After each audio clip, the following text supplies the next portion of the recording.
I have anxiety and depression. I only ever explained what I had as stress. Oh, I'm overwhelmed. Oh, I just have a lot to do.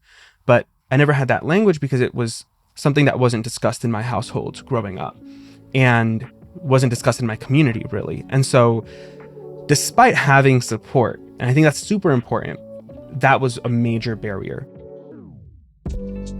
This week's guest is Jorge Alvarez, and in a moment, he will be sharing more of his own story about his mental health problems and how he now works with integrating care culture into social media to help others just like him.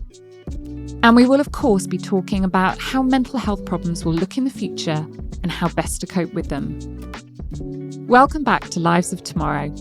My name's Carla Bazashi, and I'm the CEO of WGSN, the world's leading consumer insight and trend forecasting company.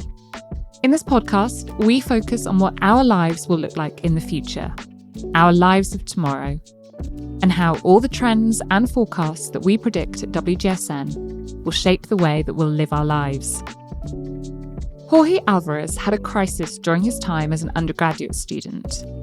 But after receiving help, he started advocating for mental health on his college campus.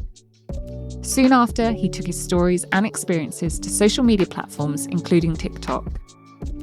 Later, he got a public health degree and has since spoken about mental health at the White House. And with that, welcome to Jorge. Yes, thank you so much, first and foremost, for having me. So my name is Jorge Alvarez, and like you mentioned, I'm a mental health advocate, I am a creator, and I'm also a social impact strategist. This is such an important topic, and I've got so many questions I want to answer you. But before we get into the questions, can you tell me if there's been any pivotal moment or maybe a person in your career who's had the most impact on getting you to where you are today? What I want to really emphasize here, and I think a moment that, in a person rather, that really has made a big difference in my life is my mom. When it comes to the way that I communicate and the way that I'm able to share my story, although there were a lot of cultural barriers, which were very real, at the same time, there was a part of her that always enforced having these conversations and expressing myself, at least with her. And so having now had the opportunity to take my voice to digital platforms, I feel like there's always a part of her and that voice of hers in me growing up that I still carry forward. Okay. I bet she's so proud of you. I'm an only child, so you could imagine. She talks quite a bit about me. Well, there's a lot of pressure that comes with that, but a lot of pride as well. Mm-hmm. Okay, before we get into this, I'm going to ask you something. You don't need to answer it until later in the conversation. So just think about it while you're talking. And the question is, when was the last time you learned something new? Preferably something that's had an impact on the way that you live your life and see the world, but it could be something smaller. Okay? Great. Before we start talking about social media care culture, I really want to hear your story. You've been very open. You've spoken about your personal journey with mental health. So can you talk us through your experience in a little more detail? Yeah, absolutely. So my first year in undergrad, so uni, I had the opportunity to be part of a leadership program before I began. And I highlight that because despite having had access to a resource where I had increased mentorship, where I had academic support, I immediately struggled in the first few months, and that only worsened throughout my first year.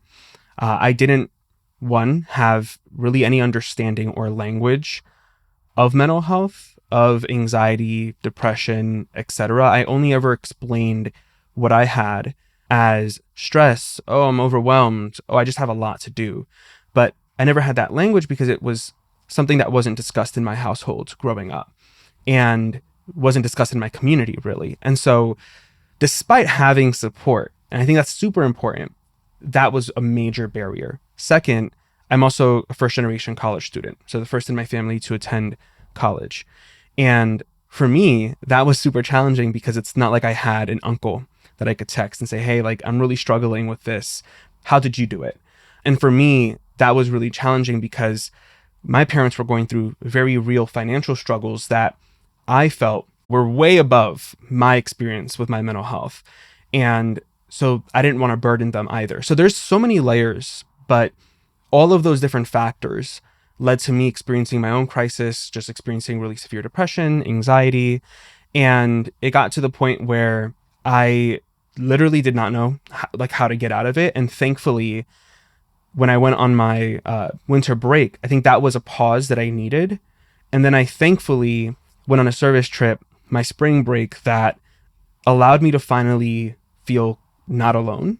I met my now partner of almost 5 years. I've met my friends till this day who I have, and that was the turnaround point. But it wasn't until June 2018 where my now partner actually recommended that I go to my campus counseling center to get help. And when I did that, that's when I discovered, oh, I have anxiety and depression. And it was really helpful, as much as it was scary at the time, because now I had words to identify and define my experience. And that then led to me feeling more empowered. And I was able to eventually kind of find a way to create the spaces that I needed. But that was my first year experience and what led to me being where I'm at today in a lot of ways. So let's start with the basics. So for listeners who may not be familiar with the term, what is social media care culture? And can you give me a current example that might resonate with people? Yes, absolutely. So social media care culture, in my opinion, is a collective landscape of different people, organizations, and just individuals who are showing up on social media, regardless of platform. And essentially, it is a way of not just showing up for others in having conversations that are meaningful, that are intentional, that discuss things that may not be accessible or discussed with your neighbors or your friends, etc. But it's also showing up for yourself first and foremost. I think in our world, we're always operating on go, go, go.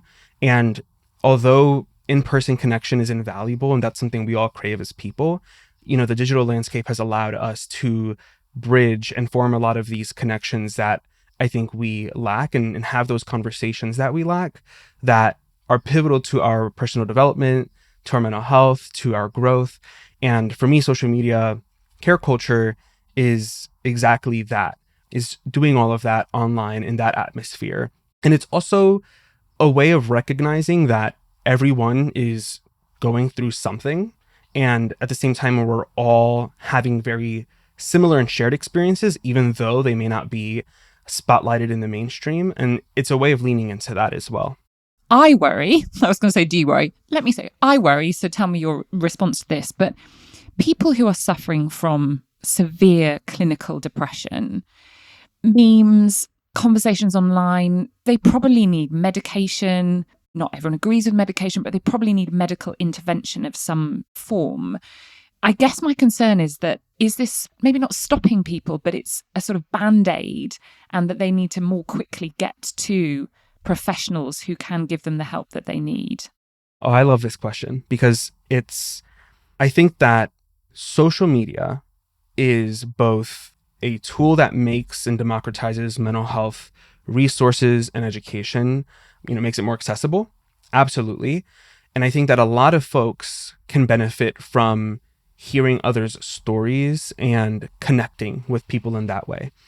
But I think that we are teetering, and when it comes to mental health in particular, on a fine line, because I think at the same time, there's a lot of creators who, rather than talking from their individual experience, rather than sharing their stories, they're perpetuating an individualistic form of healing and self-betterment, right? We hear a lot of these videos that discuss themes and ideas like, cut people off if they don't serve you, or, you need to protect your peace. And I'm for that. But as I've learned in therapy, right, there's a lot of work we can do with ourselves before we do that and further isolate ourselves. So that's a specific example. In the case of someone who maybe is experiencing depression, like you said, that they might struggle with and may not see because, they perhaps don't have access to therapy to learn what I learned and have no choice but to turn to social media. But now social media is, again, either going to give them great information, stories that they can resonate with, great tips, or some of those tips that may not be as empowering and could be more harmful. So I think that it's a fine line. And I think that both things can exist and are true. And I think that is where conversations, at least here in my, my state and my country, conversations around government support and intervention and programs and funding towards those solutions are so imperative, because I think it's important to ask the question, why are people turning to social media so heavily now? And we're seeing this increase in conversation around mental health, yet mental health statistics are still on a negative incline or decline. So definitely. I can dig into that. I love that you asked that question. Yeah. So let's pick up on what you just said there. And one of the very early episodes of this podcast, we talked about the rise of anxiety and some of that post-pandemic. But the state of the world, as you're saying, the data is showing that levels of mental health are increasing. Why do you think that is in an age where people can share more and there are resources? You are one of these people creating these resources that people, why is it getting bigger? What do you think is the cause of that? And do you think there is a solution? Yes, I am extremely passionate about this exact topic, specifically because having studied public health and in understanding systems and communities and the different elements that ultimately impact one's well-being, my opinion, and I think this is pretty factual, is that public health and mental health have been separated from one another. So mental health has been isolated and approached from, as I shared a moment ago, an individualistic point of view, and not just by advocates, creators, individuals who are sharing tips, but also by agencies, nonprofits, etc., rather than approaching and discussing the root causes to mental illness, right? So poverty, lack of affordable housing, education, diet, environment. We're so focused on, as you shared, Band-Aid solutions. Oh, go to therapy. But how can everyone go to therapy if, in the insurance system we have, it's just not accessible, and so many people don't even have insurance, can't even afford insurance unless you have a job. So I think that because we're approaching it from that very individualistic, not intersectional point of view, that makes it really hard for there to be any progress, because we're giving people Band-Aid solutions when they're already experiencing crisis, already experiencing mental illness, rather than taking the conversation a step back and discussing, okay, what are the other things that we can provide people with to prevent them from getting to this point? And to kind of interweld the way that social media is playing a factor in all this, I think that social media, again, is for a lot of people filling that gap of community, that gap of resources, but it's not the only solution. It is a way of speaking to people and reaching people and sharing much more efficient and effective solutions, but it should not be the only place that people have to feel like they are empowered and can get the help that they need. Shortly, we'll get into the future of social media care culture and how it's going to be implemented, plus explore the in-app resources available. But before we do that, some quick fire questions to get to know you a little bit better. So, Jorge, first question, why do you work? I work to live. Okay, that's pretty profound.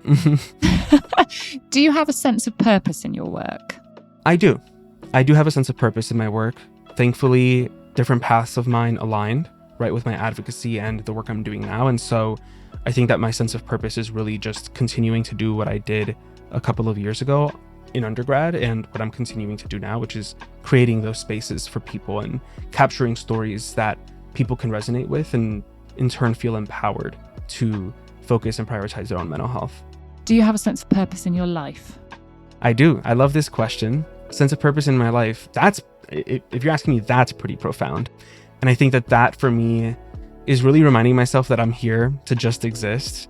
I've been doing a lot of reading. I've read The Alchemist, I've read The Four Agreements, and a lot of common themes is just reminding us that we're not here to produce. We're here, like any other living being, to simply exist, and we're intrinsically valuable. And it was much harder for me to say that 6 years ago, but I think I can embrace that gradually and have been. When are you the most creative? I'm the most creative when I don't try to be. When I'm in nature or in the shower, I just start getting these creative ideas. When I'm driving, they just start flowing.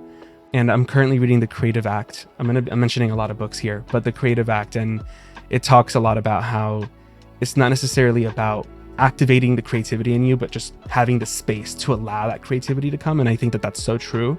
So when I at least try, for sure. Excellent. What makes you happy? I will say conversations with friends, just having one-on-one quality time. That's part of my love language. So I love just having that one-on-one quality time. Sitting in cafes seriously makes me very happy. Just the smell of coffee and people moving around and enjoying a nice latte. When are you offline? I'm offline when I am with friends, 100%. When I'm with friends, I make it a point. Like, that's a very intentional act for me to not be online or look at a screen. And also when I make the space to read. As I shared, I'm reading quite a few books right now. And then also when I go on hikes, I love to just go on casual hikes. There's a few different spots near me, 20-minute drives max. And I just love to unplug and just listen to the water and the streams and just go that way. Yeah, it's the nature thing. I'm with you. I'm very into just going for walks, but forest bathing is the kind of wellness term for it. Yeah. And I do find if I haven't gone out and been kind of encased in trees in some shape or form, I don't feel so happy. So yeah, nature's a good absolutely. antidote. When was the last time that you felt you were wasting your time and you only had yourself to blame for it? Oh, these are such varying questions, and I love it. Honestly, I would say that is almost a weekly experience. I think that there are just a lot of days, and this is where my anxiety plays into it, a lot of days where I convince myself that I was wasting time by applying to a job that I got rejected from the next day, that I was procrastinating on a application for a scholarship, a grant, or even a job, right, that just wound up not working out, or that I realize in hindsight I could have just done it in an hour. So I think that there's a lot of daily experiences and situations like that at the end of the day, my anxiety will make me think, oh my gosh, I wasted time doing that. And it's hard to distinguish when is this the anxiety versus, okay, maybe I could have done things differently. So I'd say that's a weekly experience. There's no one experience that really comes to mind. Okay. Thank you for your honesty with those answers. That was great. Now, this podcast is all about the future. So we've talked a lot about the here and now, what you're doing, why you're doing it. What do you predict in this space? How do you think social media care culture will evolve? Social media care culture, I think, is going to shift in the sense that storytelling and sharing personal experiences is going to continue to be normalized. And I think that that's going to be the way that even the creator economy, to throw that term in there, is going to begin to shift. I think that right now people are starting to crave connection beyond trends. And this has been an ongoing trend in my experience, but I think that it's going to continue to move that way towards storytelling. I also think that there's going to be more accountability for creators, advocates, activists, folks who share tips.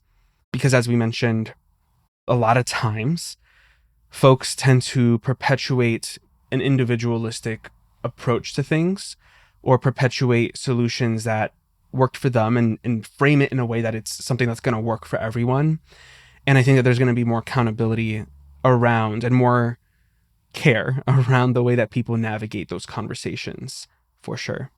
There is obviously the topic here of how social media is impacting that rising, the rising rates that we're seeing, and this always on culture and the dopamine hook and hit that we crave from social media. It's kind of become wired into our brains. Do you think that there is more that needs to be done on that front in terms of sort of, restricting access? I mean, there's a big debate there. We're with, free will and free movement. But do you think that we might get to a stage where those kind of things need to be legislated for because of the impact they have on people's mental health? Yes, I think that we definitely need to have stronger tools and stronger mechanics implemented in these platforms. And I think that we are seeing that gradually. So, an example is TikTok, right? TikTok and Instagram. They both have implemented in-app tools to help you with your screen time in giving you those notifications to remind you like, hey, you spend this amount of time, or even setting up like a block similar to screen time on any Apple iPhone. But the reality is those tools are only going to do so much, right? Because at the end of the day, these companies don't want to restrict the amount that we're using and the screen time that we have entirely, because that's how they generate money. So that's why I mentioned earlier that a lot of folks are turning to external tools. There's this one app that I use that's incredible. It's called OneSec. It's an app blocker, but it's unique in that whenever I open social media, it'll quite literally generate this animation that encourages me to take a breath. And then I have to input an intention, physically type an intention as to why I'm using that app before I can go to said app. And that's an incredible tool, right? Do I see a company implementing that? Not anytime soon, but I would like to. Like, that's an example of things I would love to see just in app. So everyone has to use it. But I think that that's where legislation and accountability around how these companies operate and transparency around algorithms, and also continued research on the impact that social media platforms have on folks' mental health is imperative. Because without a system of checks and balances, these algorithms and platforms could essentially continue to create more and more addictive platforms without us recognizing before it's too late. And one Google search and you can already find plenty on this topic. So absolutely. More reading for me to do on that. What's Yeah. it called? OneSec, the app? OneSec. Mm-hmm. OneSec. Okay. What's an example of an intention you write? So I quite literally write in why I'm using it. So let's say that I get a DM on Instagram. When I tap the notification before the app opens, generates this like animation that literally goes up and down on the screen. It's like at least 5 seconds, which prompts me to take a breath. And then it'll say, oh, insert your intention. And I'll literally say, oh, I'm responding to this person's DM, and I'll write the name. So that way I can remember, like, when I'm on the app, okay, I am doing it for this. I'm not about to accidentally or just naturally tap reels and now fall into this void. So what I love about this tool is that it kind of combats the kind of disguised elements that social media has. So with Instagram, let's say a friend that sends you a reel. If you realize, even though they sent you a reel, if you swipe up, it automatically takes you to the general reel feed without any other friction. So that's great UI, UX to encourage people to scroll. But if I don't want to scroll and it just now becomes habit to do that little motion, now that's like an hour of time scrolling. So using a tool like OneSec has really helped me. And I'm not sponsored or anything. That's kind of funny. I should reach out to them. But yeah, that is, I definitely really enjoy using it. I love that. It's about, so you're reducing the time probably, but it's also, you've got to think why you came on there in the first place. I just turned off notifications. That's a very old school, not very technologically advanced way of dealing with it, but I just turned off notifications. So I don't get prompted, but then I don't make my living from interacting with people on social media. It is just that kind of time suck. And that's an interesting point, because I also have notifications turned off except for DMs. I don't get comment notifications, none of that. But I think a lot of folks in my generation actually heavily use things like Instagram and Snapchat primarily as primary forms of communication versus iMessage, which is interesting, right? So I think that is an added barrier. It's like these platforms are trying to become like the WeChat that we see in China, right? Which is like an all-in-one platform for messaging, social, everything, shopping. But you're working in predicting the future just as I am. Are you most anxious or hopeful of what's in store for us in years to come? There's a part of me that wants to be hopeful, right? Because there's an increase in conversation, specifically around this topic of social media care culture, mental health. There is an increased conversation around solutions and approaches.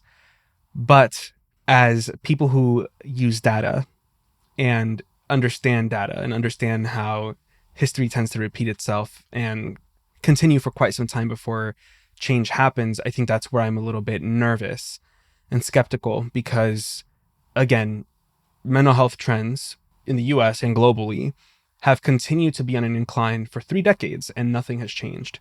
I'm naturally optimistic. I can pretty much see the positive in every scenario. So I am optimistic about the future, but I also think there's a responsibility on everybody. I don't think it's as easy as saying the government have to do this. I don't think it's as easy as saying social media platforms have to do this. I think it's not as easy as saying, consumers need to make changes.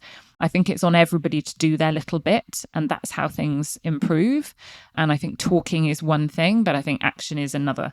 I tell you what does make me nervous, though, is the environment at the moment so you're talking about storytelling and you're talking about people sharing their stories and their opinions, and that people can be shut down, cancelled but effectively shut down and criticised so vehemently now for misspeaking.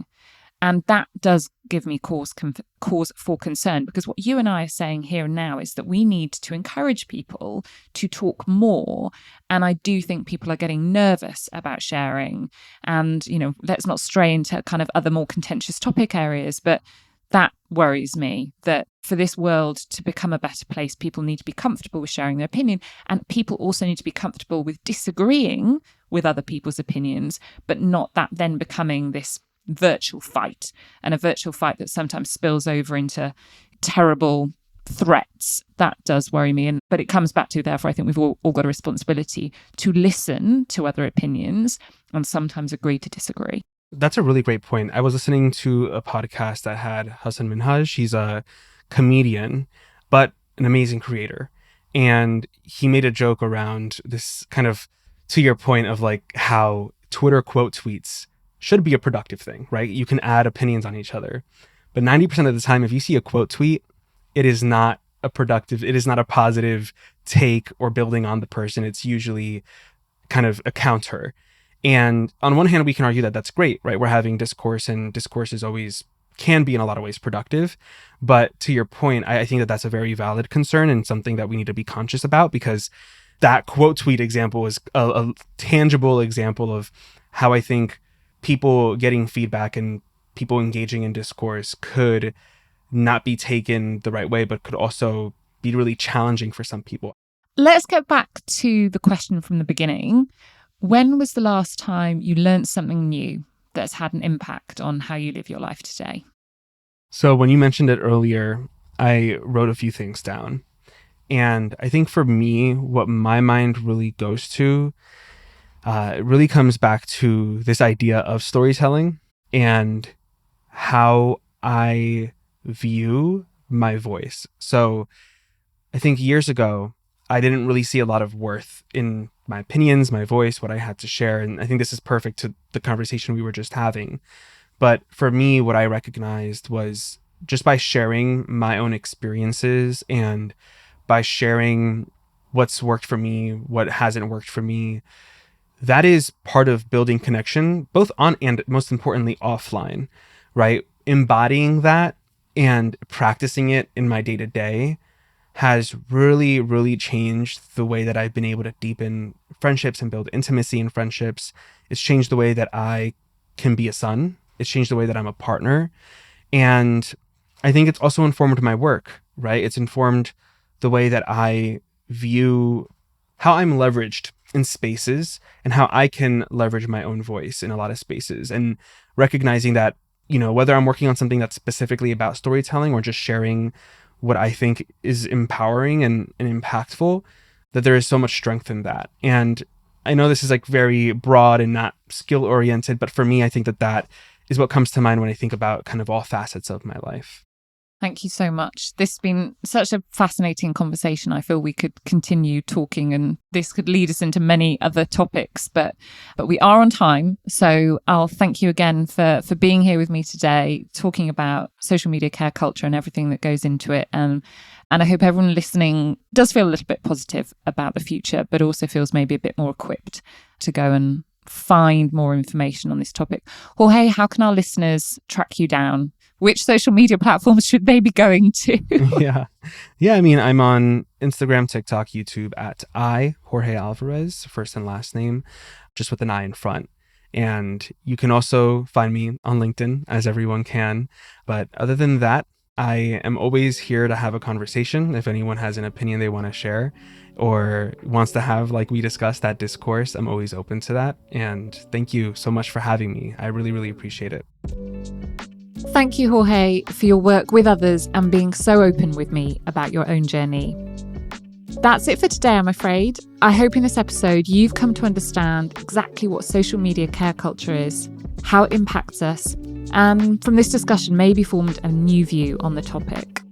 And of course, I hope you found it just as interesting and insightful as I did.